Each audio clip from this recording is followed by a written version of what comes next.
year was 1999. Sounds of the Backstreet Boys, Britney Spears, and Blink-182 pumped out from radios across the US. People discovered file sharing through Napster, a program that allowed users to illegally download music and other media from the comfort of their parents' basements. Many were tuning in to watch Regis Philbin host the popular television show Who Wants to Be a Millionaire? The Matrix, Toy Story, American Pie, Austin Powers, and Star Wars were big hits in the box office that year. The now irrelevant MySpace made its online debut as one of the earliest incarnations of social media. On April 20th, 1999, two students dressed in trench coats carrying automatic weapons and homemade explosives entered a Colorado high school before taking 15 lives, including their own. The Columbine massacre shook the country in what was one of America's deadliest school shootings. Also in 1999, the West Nile virus transmitted by mosquitoes made people fearful of getting bug bites. After being exposed for his affair with Monica Lewinsky, the American public sought to impeach President Bill Clinton. Times were changing in 1999 as the world anxiously anticipated the coming of the new millennium. Yes, indeed, 1999 was a year marked by fear and uncertainty in America. But during the final countdown to the year 2000, there was only one thing on the mind of the world: Y2K.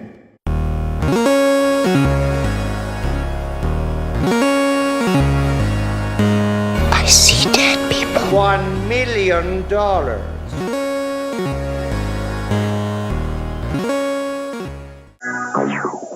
Today, an information revolution is changing dramatically the face of business and the fabric of society in the United States. When computer programming first came around, storage space was extremely limited. We're talking about kilobytes and megabytes rather than gigabytes and terabytes. We didn't have cloud storage or all these external hard drives, so programmers had to cut a lot of corners in order to work with the limitations of the hardware at the time. One of these corners they cut was using only 2 digits to display the date on a computer rather than 4, so the year 1999 only read 99. Now this became a problem when the new millennium was coming about, because the computer would only show 00 for the year 2000. So the computer would think the year was 1900, and the news and all these people were saying it's going to be an apocalypse, it's a doomsday. More and more experts are warning that the year 2000 could bring a date with disaster. First, a brief explanation. This crisis is often called Y2K. What does that mean? Well, Y is short for year, 2 of course means 2, and K is the scientific symbol for thousand. So Y2K is simply short for year 2000. It's been called the world's most important extermination job, eliminating the year 2000 computer bug. It's just an extremely serious and extremely dangerous situation. The dangerous situation is a simple problem, but it's nearly everywhere. When the computing era began, computer memory was very, very expensive. So to save money, computer programmers used only 2 digits to identify a year, like 97, 98, and so on. But the problem is that when the year 1999 turns to 2000, many computers and computer chips around the world will think it's 1900, not 2000.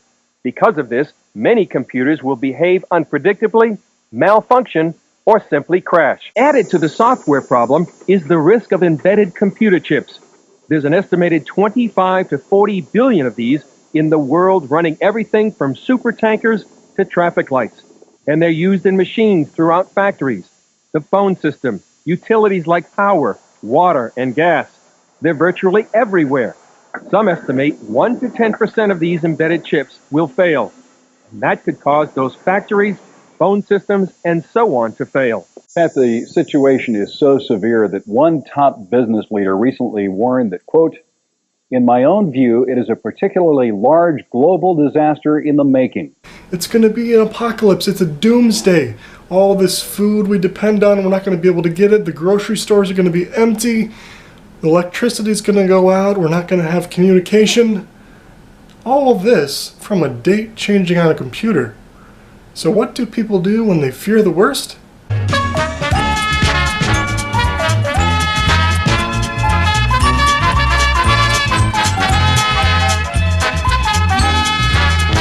Do you remember the Y2K bug? Mm-hmm.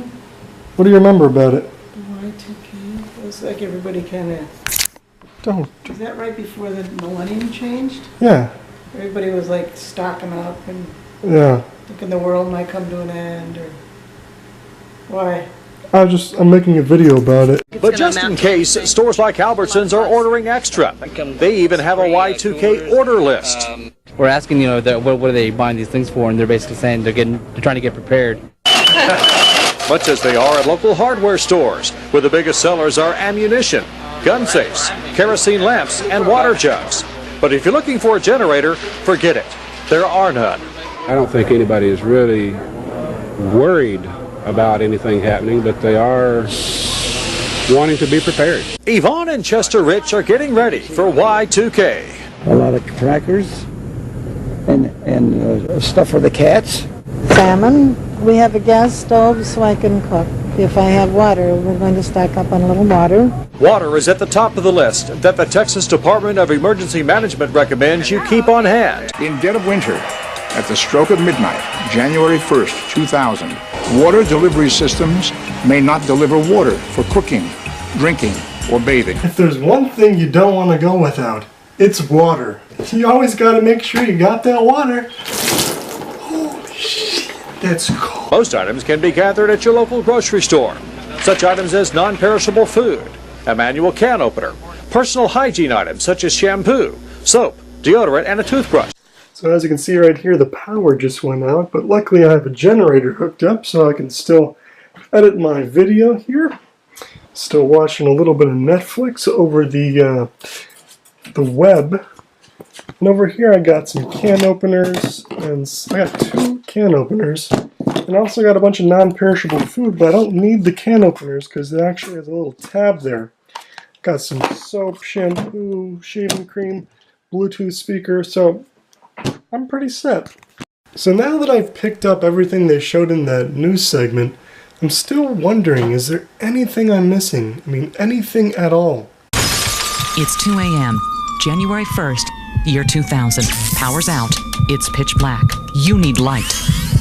If you planned ahead, you'll have one of these. Just wind it up. You'll have light and communication.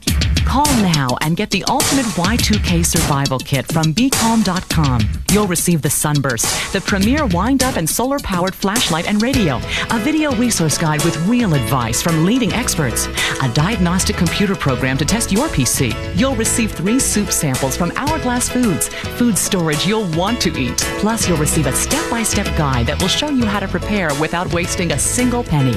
Call now and order your ultimate Y2K Survival Kit. As tempting as that looks, I'm gonna pass, but it would be cool if my cell phone, if I could just wind it up and the battery would recharge. Why haven't they done that yet? Actually, just coincidentally, I did happen to have a flashlight that you'd crank just like that when I was a little kid. Now, I don't think it had a radio on it, but it was like this flashlight, and you'd squeeze it, and it would put a light out. It was so cool. I remember being in my bedroom late at night and just cranking the thing. That sounds so bad. Let's take off 31 right, Delta 1120. 1 heavy mistake.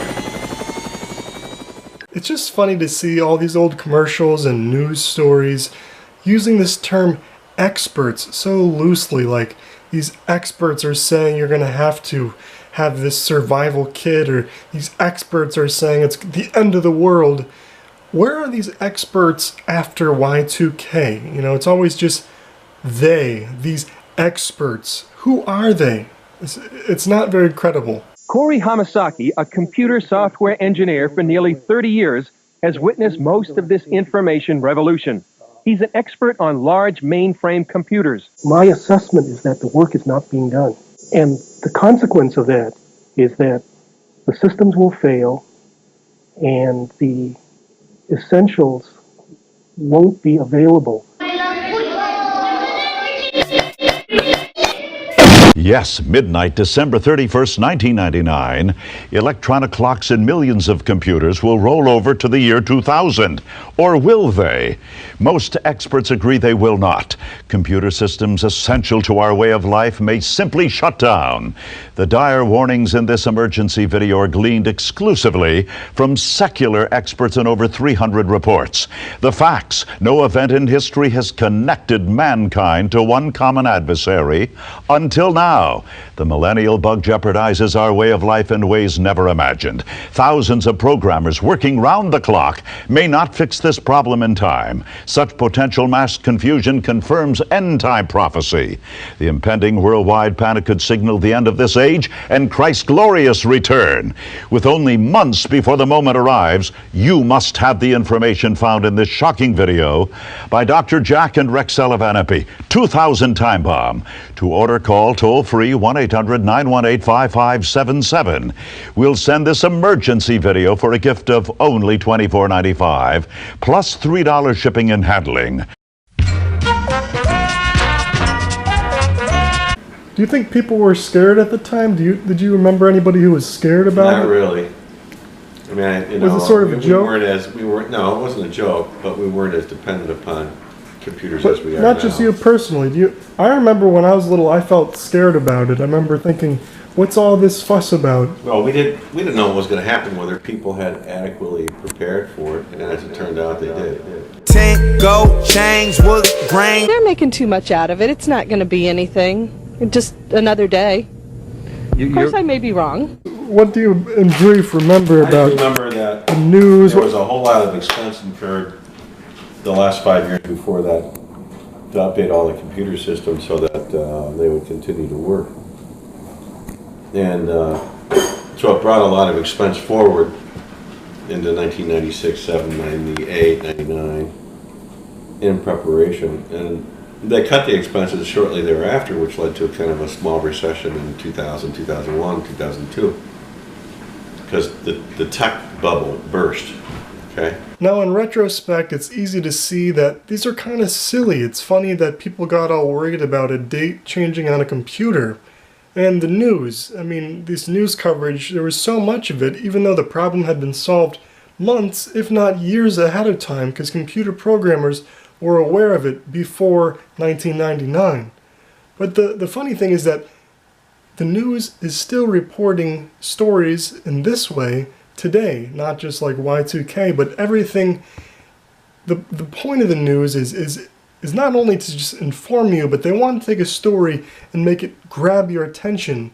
And when they have your attention, they can sell you advertisements. And the way they grab your attention is by embellishing certain details, omitting certain facts, lies by omission, exaggerating a story to make it seem more important than it is. And if the news really reported things in a truthful way, it would probably be a lot more boring. It probably wouldn't be as interesting. But the news is there to gather information and filter it to a way that plays off society's fears, grabs your attention, gets you emotionally invested in some way, and then right when you're really into the story, cut to commercial, buy this car. So just to make a point, in the video earlier here when I showed people rushing into the grocery stores, that was actually footage from various Black Friday compilations that I just found on YouTube. But having people rush into the store made it seem more dramatic and more entertaining. Few expect the world to stop on January 1, 2000, but the many disruptions to the economy could affect us all, like thousands of Lilliputians tying down this Gulliver of an economy. Then why not just fix the computers? Despite the billions of dollars already being spent by government and business, there's simply not enough manpower and time to fix the problem. That's why many believe the human element, not technology, may be the most important part of the solution to the year 2000 problem.